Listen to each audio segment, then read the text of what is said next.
rose care is just as important as initial establishment. So you brought your beautiful rose home, you planted it in your garden, and you're so excited.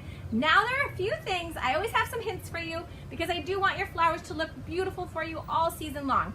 Here are some things. Mulch the rose. It's really important to do that. That'll help hold in some moisture. You can use any kind of mulch that you want. However, I really love a product called Sweet Peat. Use a 2-inch layer of Sweet Peat. Keep it a good 3 inches away from the canes of the rose at the base, and that'll really help hold in that moisture, which is really important for the establishment. Okay, the next thing is fertilizer. Roses are heavy feeders. Don't just give them a little appetizer. Give them like the 4-course meal. They really need that to really produce these beautiful flowers for you. You can do this in a couple of ways. You could do a conventional method, like the Systemic Bare product, which works very well. Or you could do this organic rose tone, which we love and have used year after year.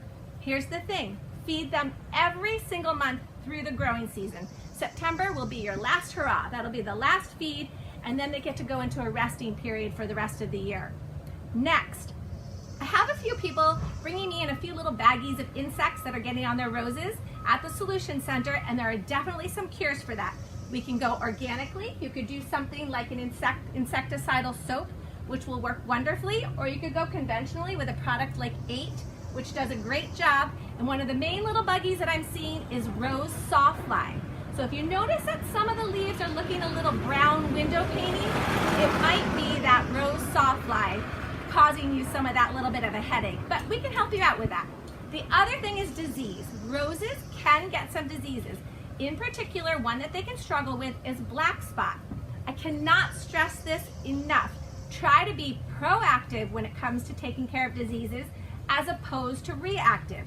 You could always start with a nice organic Rose RX every single week, put on these beautiful roses, and that may keep that disease from even popping up at all. There are many other organic fungicides that are wonderful, like sulfur, or you could go with a conventional product, something like Funganil, which actually has a little bit more staying power. Maybe you could let it go every 10 days as opposed to weekly, but it's really important to get ahead of disease instead of trying to cure it. However, if you come up with some problems, I am here at the Solution Center. You can bring me pictures, you can bring me little baggies, and I will be happy to help you care for your gorgeous roses.